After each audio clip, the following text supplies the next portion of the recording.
Ngayong gabi sa Anggulo, tampok si dating Senador Juan Miguel Migs Zubiri. Nagbitiw siya sa Senado wala pang isang taon ang nakararaan dahil sa aligasyong nandaya raw siya sa eleksyon. Ngayon nakatuon naman ang kanyang pansin sa mga kooperatiba at sa kalikasan. At maagang nagpahiwatig na muling tatakbo sa darating na halalan. Magandang gabi po sa inyong lahat. Ito ang Anggulo.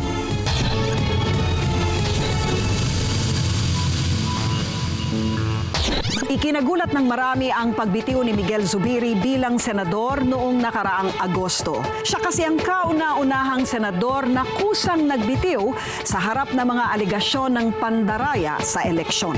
Nanahimik si Zubiri sa loob ng halos 8 buwan pero muling naging laman ng balita ang kanyang pangalan ngayong nagdeklara siyang muling lalaban sa pwestong kaniyang iniwan.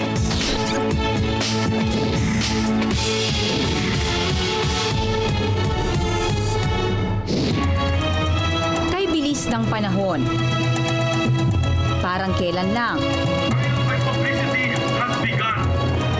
nabigla ang buong bansa ng magbitiw bilang senador si Miguel Zubiri.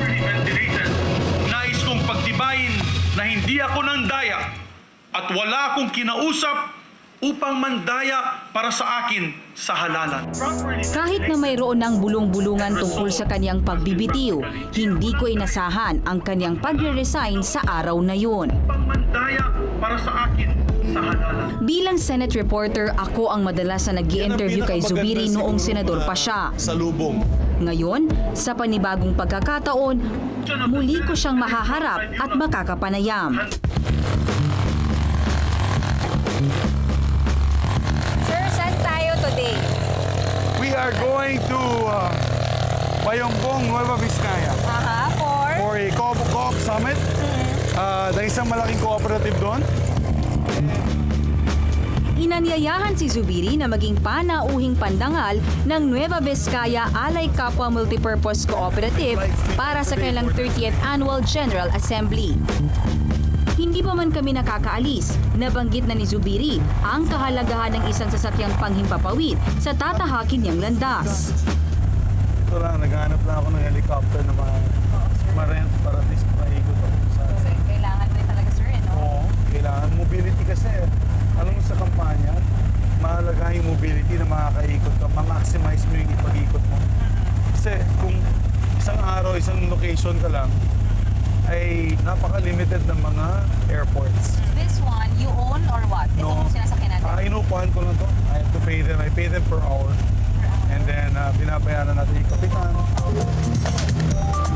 Hindi na bago kay Zubiri ang pagbabiyahe.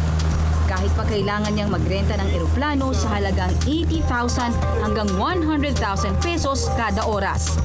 Bukod pa raw dito ang bayad niya sa piloto. Sir, ito usual sa'yo to, itong out of town every day, almost every day. Every day. 4 provinces a week kami. Magdodobo tayo muna kami sa pag-ikot, thanking the people who supported us. At the same time, asking for their support in the next electoral process. So kahit pa paano, start of campaign na for you talaga? Wala namang ban. The ban starts pag nag-file na po kayo ng candidacy. You know what I'm saying? The early bird gets the worm. Habang maaga pa, might as well.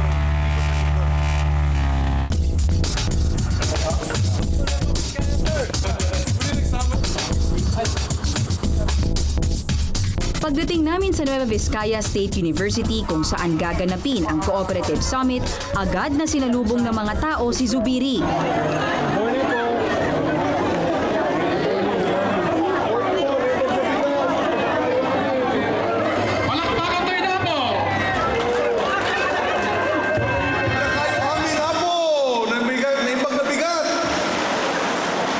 Siguro marami sa inyo nagtataka ba't marunong mag-coding Ilocano to si Migs. Dahil yung aking puso, nagmamayari ng aking puso ay isang Ilocana na taga La Union. Yan si Ma'am Audrey. Ang team song ko pagdating sa 2013 ay napakasimple lamang. Ito po'y Let Me Try Again. So let me try again. Kampanya at pakikipag-alyansa na nga ang pinagkakaabalahan ng mga politiko kahit halos isang taon pa bago ang campaign period. Kamakailan nga, nasama ang pangalan ni Zubiri sa listahan ng mga maaaring kumandidato sa partido na binuo ni Vice President Jejomar Binay, ang una o ang United Nationalist Alliance. Isa raw si Mig sa senatorial candidate ng alyansa. Ngunit di pa tiyak ito at marami pang pwedeng mangyari, lalo't kailangan ang pagsang-ayon ni Senador Coco Pimentel ng PDP laban na nakatunggali ni Zubiri. Napaangal ako nung nakita ko yung pangalan ni Mig Zubiri sa very long list ng una senatorial ticket. Ang nag-deprive sa akin ng 4 years and 2 months ng aking senatorial term ay si Mig Zubiri. At hindi lang naman ako ang na-deprive doon, yung party ko, yung mismo PDP laban, na-deprive kami ng representation sa Senate for 4 long years. At saka ang taong bayan kasi ang tunay na resulta ng 2007, ako dapat ang nanalo 2013 elections, nai-imagine mo na ba na magkasama kayo sa isang stage nangangampanya dahil magkasama kayo sa isang koalisyon? Why not? Ako'y handang-handa na. Inangat ko na nga yung kamay niya Inangat ko na nga yung kamay niya sa live television at sinabi ko siya ang panalo. Imposible ba kayong maging magkaibigan ni Senador Pimentel? Kasi hanggang ngayon sinasabi niya masama pa rin yung loob niya sa inyo. Hindi po imposible maging kaibigan ko muli si Senator Coco Pimentel dahil hindi po siradong aking tanggapan, ang aking puso sa pagiging kaibigan muli naming dalawa. Noong 2007, pinag-agawan ni Zubiri at Pimentel ang ika-12 pwesto sa pagkasenador. Si Zubiri ang umano'y nanalo at naproklama na may lamang na mahigit 18,000 boto. Juan Miguel F. Zubiri as Senator-elect.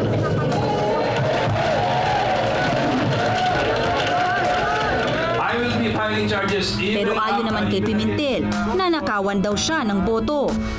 Nagsampa ng kasong electoral fraud si Pimentel nang lumabas na dinaya siya sa bilangan, bagay na itinanggi ni Zubiri.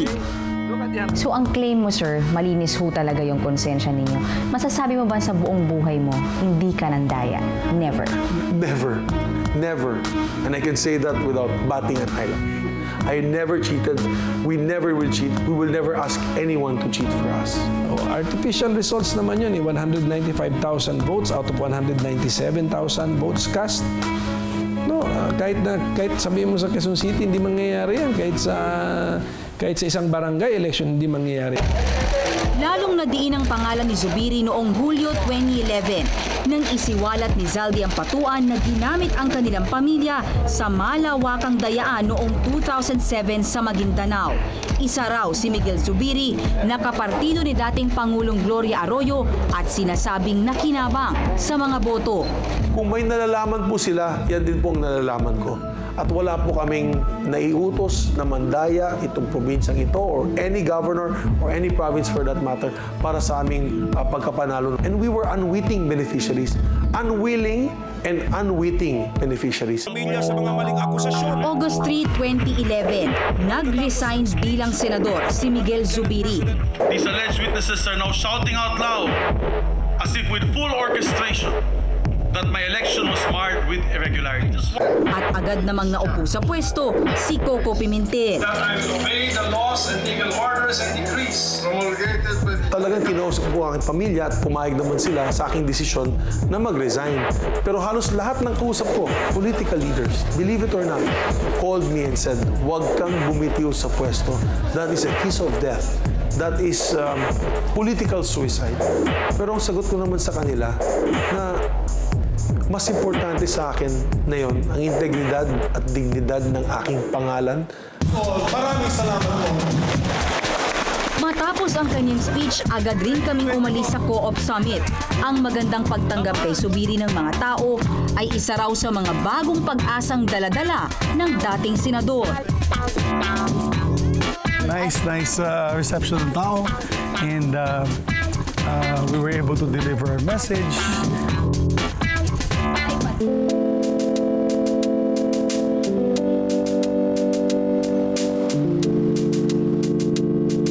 Likas na raw kay Zubiri ang pagiging isang politiko.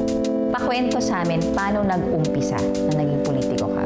Ako ako'y palaging sumasama sa aking tatay pag-ikot sa probinsya nung naging politiko din po siya. And dahil doon, parang nakita ng tatay ko at ng mga kasama niya na parang may hilig yata itong bata sa politika. Masasabi po natin yun, ma-PR po ako. Taong 1995 nang unang sumabak si Zubiri sa politika. Nagsimula siya bilang Chief of Staff ng kanyang ama na si Jose Maria R. Zubiri Jr. na dating kongresista ng Bukidnon. This bill seeks to establish reforms in the regulation of rental. Matapos ang 3 termino bilang kongresista ng kanyang ama, siya naman ang pumalit. Tumakbo siya at nanalo sa 2nd distrito ng Bukidnon noong 1998. Gaya ng kanyang ama, 9 na taon siyang nanilbihan sa mababang kapulungan. Sa pagpasok ni Zubiri sa Kongreso, nakilala ang neophyte na congressman dahil sa pagkasama sa grupong binansagan na Spice Boys. Kasama ang iba pang mga kongresista na sina Ace Barbers, Noy Andrada, Mike Defensor, Hernani Braganza, Federico Sandoval III. Walang bahay, mga squatter sa kanilang bansa! Same age na po kami, 28, 27, 29 years old. So talagang nagkaroon po ng phenomenon yung 11th Congress of Young Public Servants. Actually, media po ang nag-coin sa amin sa Spice Boys dahil daw maanghang kami noon sa dating administration. Zubiri! Zubiri! Bong! Bong! Bong!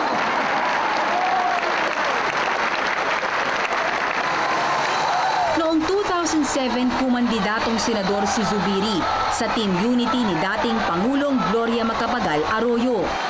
Sa Senado, naging majority leader siya. Sabi niya, ikaw na lang kasi at least as Mr. Congeniality, trabaho talaga ng majority floor leader, ay lapitan mo lahat. Kailangan makalapit ka sa minority, makakausap mo din yung majority, at pati sa majority, kung nag-aaway-aaway sila, kaibigan ko din pareho, maayos ko po. Ano man ang tinatahak ni Zubiri, isa lang ang sigurado. Handa na siya sa muling pagtakbo sa eleksyon para sa 2013. How are you preparing for 2013 elections? Edge ba na since last year nakakapag-ikot ka na? Well, in a way, edge na makaikot po tayo dahil wala na po tayong session sa Senado. Ngayon, wala na po akong excuse. Kaya lalo akong naging busy. But at the same time, it's also a disadvantage dahil ang mga senador na incumbent senators, ika nga, libre po ang kanilang media time. Kami naman talaga ay kailangan mag-double time para may labas sa television, ang aming mga adikain. Sila po ay napakadali lamang. Pagtanggol natin ang kalikasan para sa ating pangkabuhayan. Mapapanood na sa telebisyon ang patalastas ni Zubiri patungkol sa itinayo niyang environmental organization, ang Pilipinas Eco Warriors. Matatagpuan na rin ang 3 giant billboards ni Zubiri ng Pilipinas Eco Warriors sa kahabaan ng EDSA. 2 sa Guadalupe at 1 sa Pasay. Ang isa pang billboard ay matatagpuan sa C5 at ang isa naman ay sa Bulacan. Ayon sa ilan, simula na raw ito ng diskarte ni Zubiri para sa maagang pangangampanya. May billboards ka na sa EDSA. Parte na yon? Matagal naman po akong environmentalist since my first day in Congress until my last day of Congress. Yan pong ating adikain. Paano kung matalo ka, 2013? I don't make it and that is the decision of the Filipino people na hindi po tayo manalo, then so be it. But I don't think I will ever leave public service, whether as a civilian or as an elected official.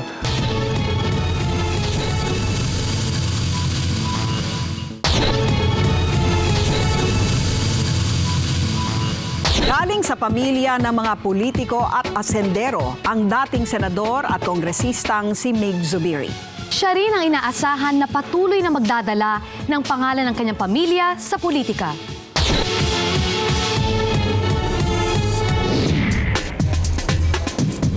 Ito ang lalawigan ng Bukidnon na matatagpuan sa hilagang bahagi ng Mindanao. Nahahati ang lalawigan sa 3 distrito. Ang 2nd distrito na may 9 na munisipalidad ang sinasabing baluarte ng mga Zubiri. Kilalang politiko at hasyendero ang pamilya Zubiri sa Bukidnon. Yung aking tatay po ay Vice Governor Yung aking pinsan buo ay mayor ng Malaybalay City at yung aking kapatid po ay congressman ng 3rd District of Bukidnon. Kaya naman, sa desisyon ni Zubiri sa muling pagtakbo bilang senador sa susunod na eleksyon, buo ang suporta ng kanyang pamilya. He's running again. And hopefully, God wills it and the people thinks that if people believe that Migs is sincere in serving the people, which is done. Ang dating senador, isa ring businessman. Kinuwento niya sa amin ang ilang negosyo na kanyang hinawakan. Meron din akong trading firm, JMZ Trading. Nagta-tracking po ako for San Miguel sa Cebu. And we also have mostly trading firms and yung sa farming po namin. Tsaka restaurants. Meron kaming restaurant business. Dati po akong owner ng Tequila Joe's noong 1990s.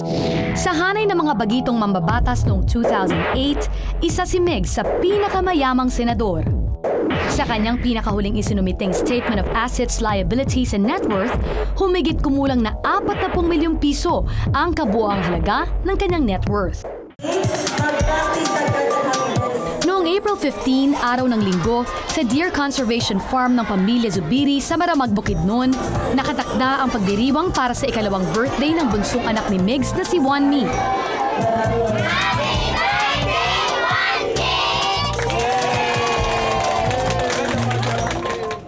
Nagsimula na ang birthday party.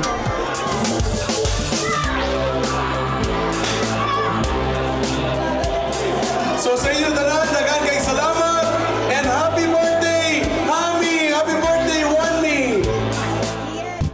Matapos ang birthday party sa Bukidnon, kinabukasan, lumuwas na rin ang manggiina ni Zubiri sa Maynila. Binisita ko ang kanilang tahanan sa Alabang at sinubukan kong kilalanin ang misis ni Migs na si Audrey. Lingid marahil sa kaalaman ng marami, 13 taon ang agwat ng edad sa pagitan ni na Migs at ng kanyang asawang si Audrey. Hindi malilimutan ni Audrey ang mga sandaling mag-propose si Migs sa kanya na magpakasal. Iba pa rin yung moment na nandoon na talaga, na nandyan na yung sing-sing, talagang nakaluhod na sa harap mo na formally na siya, hindi na niyang hinihingi yung kamay mo, di ba? So ako naman, hala, iya! Dahil hindi raw madadala ni Migs ang mga tao sa Bukidnon para dumalo sa kanyang kasal sa Tagaytay, nauna ang kanilang Manobo wedding na ginanap sa Bukidnon noong December 3, 2005. Makaraan ng 14 na araw, muli silang ikinasal sa Our Lady of Lourdes Church sa Tagaytay City. Do you accept Audrey as your lawful wife?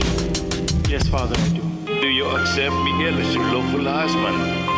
Yes, Father, I do. Ang masayang pagsasama ni Migs at Audrey ay nagbunga ng 2 anak. Si Maria Adriana ay 4 na taong gulang. Si Juan Miguel Jr. naman ay 2 taong gulang. Audrey, anong pakiramdam ng maging politician's wife? Whether Migs chose to become a farmer, a businessman, a corporate man, or in this case, a politician, talagang para sa akin, bilang asawa, gagampanan mo ang iyong role bilang isang asawa, which is to support your husband. I am a husband first before a senator. I am a father first before a legislator. Maging siya ay lubhang naapektuhan sa iskandalong kinasangkutan di umano ng kanyang asawa noong nakaraang taon. Sumama ang loob ko na naging biktima rin yung asawa ko ng isang situation na hindi namin kagagawan, hindi namin ginusto, hindi namin hiningi, at wala siyang kinalaman sa nangyari yun. How are you now?